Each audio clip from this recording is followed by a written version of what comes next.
ମତେ ଲାଗେ ଯେ କୋଉ ଲୋକ ଦେଖିଲେ ତାଙ୍କୁ ବେଶୀ ଖରାପ ଲାଗୁଥିବ ମୋର ଏ ଚରିତ୍ର ସେତେବେଳେ ମତେ 2-3 ଜଣ ଚରିତ୍ର ମୋ ସାମ୍ନାକୁ ଆସନ୍ତି ମୁଁ ଭାବେ ମୋ ଶ୍ୱଶୁର ତାଙ୍କୁ ଖରାପ ଲାଗେ ମୁଁ ଶୁଣିଛି କୋଉଠି ନା କୋଉଠି କିଏ ଚାହିଁବ ଯେ ତାଙ୍କ ଜ୍ୱାଇଁ ଗୋଟେ ସ୍ତ୍ରୀ ଲୋକଟେ ହଉ ଆମ ମୋର କିଏ ବାପା କି ଭାଇ ଏମିତି ମତେ ଲାଗୁଥିବ ମାନେ ଭାବୁଥିବି ଯେ ସେମାନେ ବୋଧ ହୁଏ ଖରାପ ଭାବୁଥିବେ କିନ୍ତୁ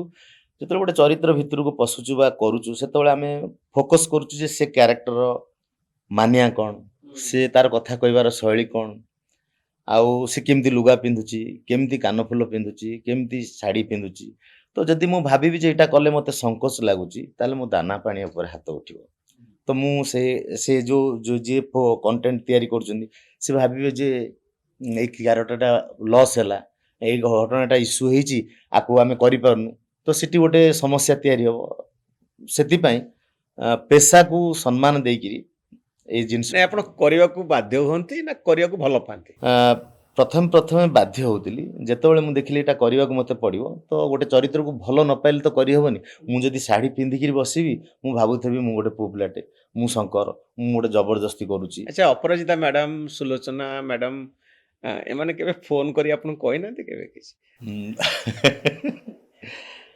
ସେମିତି କେବେ ମୁଁ ତାଙ୍କ ପାଖରେ ମାନେ ନିଜକୁ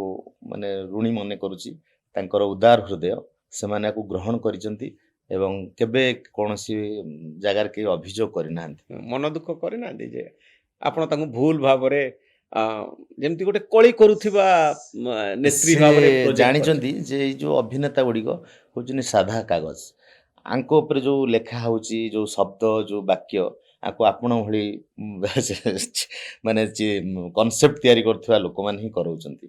ଆଉ ଏଇଟା ହଉଛି ଗୋଟେ ନ୍ୟୁଜ ତିଆରି କରିବା ପାଇଁ ହଉଛି ତ ଏଇଟା ଗୋଟେ କମେଡି ମାଧ୍ୟମରେ କରାଯାଉଛି ତା ଦ୍ୱାରା ଯିଏ ଯେତେ ଏତେ ବ୍ରଡ ସେମାନେ କେବେ ଏଇଟାକୁ ଭାବୁଛି ସେ କେବେ ଭାବି ନଥିବେ ଯେ ଏଇଟା ଗୋଟେ ଖରାପ ଆଉ ଆମେ ତ କେବଳ ତାଙ୍କ ଏଗନେଷ୍ଟରେ ହିଁ କହୁନୁ ଆମେ ଉଭୟ ପକ୍ଷର କଥା କହୁଛୁ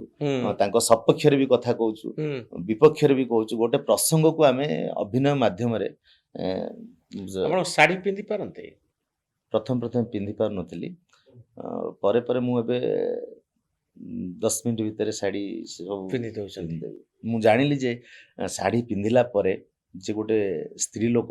ଆକ୍ଚୁଆଲି କେତେ କଷ୍ଟ ତାର ଯୋଉ ଶାଢ଼ୀ ପିନ୍ଧିବା କରିବା ଦେଖନ୍ତୁ ଆମେ ଗୋଟେ ସାଙ୍ଗେ 5 ମିନିଟ୍ ଭିତରେ ଡ୍ରେସ୍ ପିନ୍ଧେଇକିରି ଆମ ମିସେସ୍ ଉପରେ କ'ଣ ତମେ ଏପର୍ଯ୍ୟନ୍ତ ବାହାରନ ଏ କରୁନ ସେ କରୁନ